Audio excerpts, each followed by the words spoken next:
I was just a go-getter. I had hands. I wasn't scared to fight. You know what I'm saying? I was taking all fades. You know what I mean? Big or small, win or lose.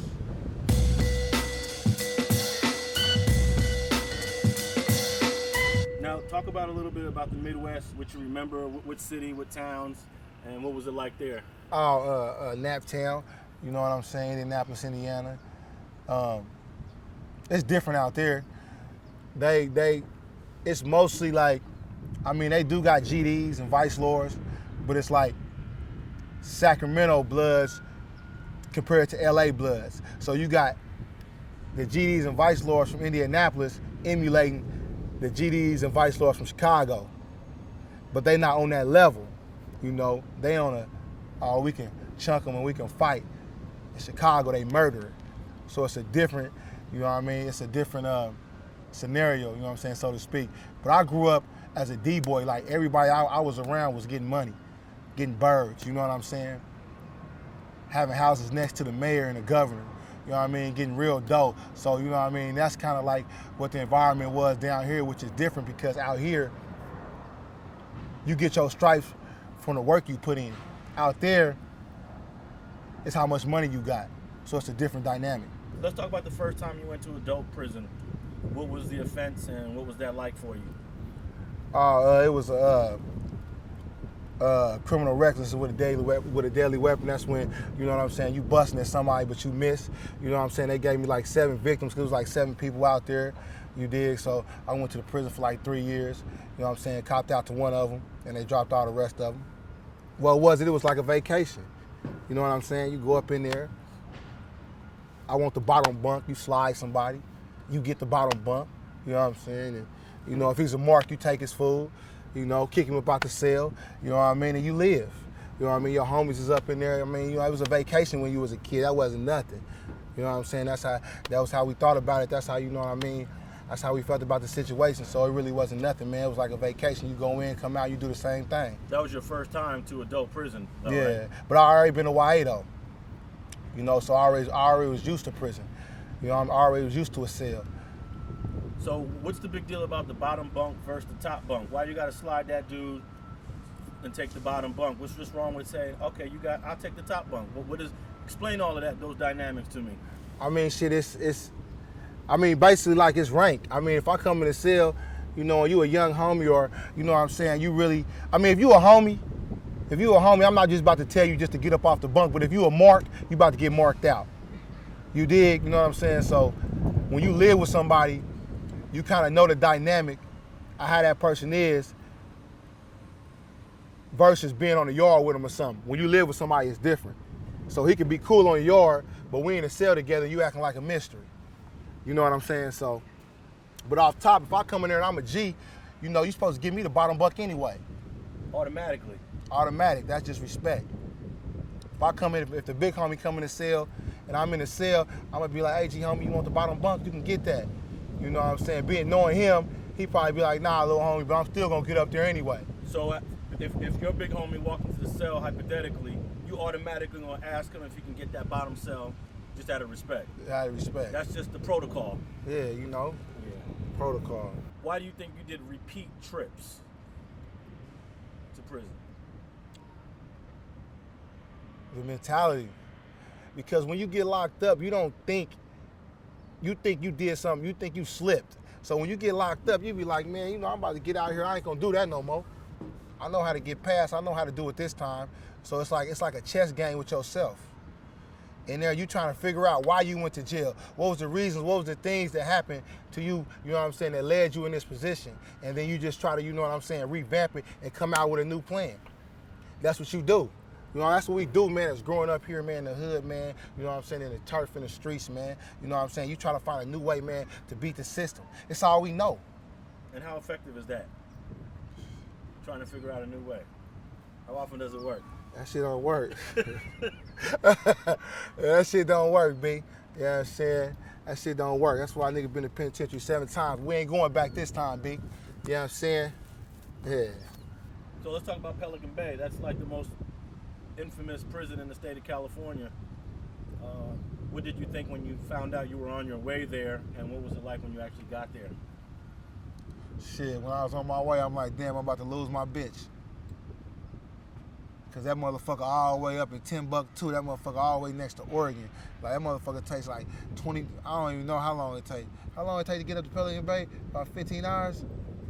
About 18 hours, you know what I'm saying, to get up to Pelican Bay. So if you ain't got no down ass bitch, man, it's ugly. You know what I mean? And I knew they didn't have no phones. So when I was going up there, I was like, shit, we about to be on lockdown. Time to get active. You know what I mean? Maybe I can just stay on lockdown until I go home. You know, at that point in time, I only had 2 years left. You know what I'm saying? But when I got up there, you know, it wasn't, you know, homies was programmed, homies was getting active, but it was just like anywhere else, man. I don't know the details of why you went to prison. You did 10 straight? 10 years straight? Yeah. Okay. Talk about what happened 10 years ago that caused you to catch this case and how you're different now. I caught an attempted murder and a robbery. I ran up on a nigga, you know what I mean? It was just supposed to be a robbery, simple robbery. And he showed some resistance. So, you know what I mean? When you're in that type of situation, you want to protect yourself. I didn't know if he was strapped. I didn't know what was going on. So I did what I did to survive, and I shot him. You know what I'm saying? And I did my time. You know what I mean? When I was out here, by any means, it was just to get the dough. I don't give a fuck how I gotta get it. You know what I'm saying? That was my mentality. You know what I mean? Because I had people to feed. You know what I mean? I had needs and shit. You know what I'm saying? And I had little homies to look out for. I had little homies to direct. So my main focus just was on, you know what I'm saying, the street and the street life. You know what I'm saying? Now, a motherfucker's grown. I don't abandon the hood. I'm in the hood. I'm from the hood. I'm of the hood. You dig what I'm saying? But my thinking is more on a level to where, what can I do to elevate my homies that's still stuck, that don't got, everybody can't draw. Everybody can't tattoo. Some people not about to just get out and work no 9 to 5. You know what I'm saying? It's other talents that the homies got that they might not even know they got. You dig what I'm saying? So it's just like, I can't stop, you know what I'm saying, striving for the people, you know what I'm saying, that look up to me and that love me, because the simple fact, everybody ain't talented. Everybody don't got no way out. So, you know what I mean? I feel like that I ain't just hustling for me on this legit shit. You know what I'm saying? I'm hustling for my family and my homies. Now, when you went to prison for that case, did you take a deal or you went to trial on that? I took a deal. Because if I would have tried and lost, you know what I'm saying, I would have got life. And was the guy going to come to court on you? Oh, he came to court. And he was also from the streets that you did this to. Right. Now, I've always been bewildered by this, where when you're in the streets, you know that anything can happen at any time. Right. I might rob you, somebody might rob me. Right. When you're on the other side of that barrel, it always seems like the dude from the streets will go to court and tell. Yeah, man. When he already embraced and signed up for a particular set of rules. Yeah. Why does that happen? Well, I'm going to tell you like the big homie told me, man. You know what I'm saying? You can't never expect somebody to do what you do. You know what I'm saying? You can't never expect nobody to be somebody that ain't. Hey, if a nigga's a bitch, you can't be mad, you know what I'm saying, if he acting like a bitch, because he's a bitch ass nigga. So he's supposed to act like a bitch. You dig what I'm saying? So some niggas already got snitch in them. You know what I'm saying? So you really, it was already in them. They conduct showed what type of person they was. So at the end of the day, you know what I mean, a motherfucker gonna be they self. And that's just how the world, you know what I'm saying, the world works, man. You know what I mean? So at the end of the day, all you can do is stay solid, you know what I mean, and make sure your gangsterism is up to par. I went to jail because my homie told on me. One of my niggas I was like this with. You dig? So, you know what I mean? In a previous case. In a different case, right? No, this case I went to jail on. Okay. That's the reason why the victim, the only reason he was even talked to is because my homie told on me. That's how they went to talk to the victim.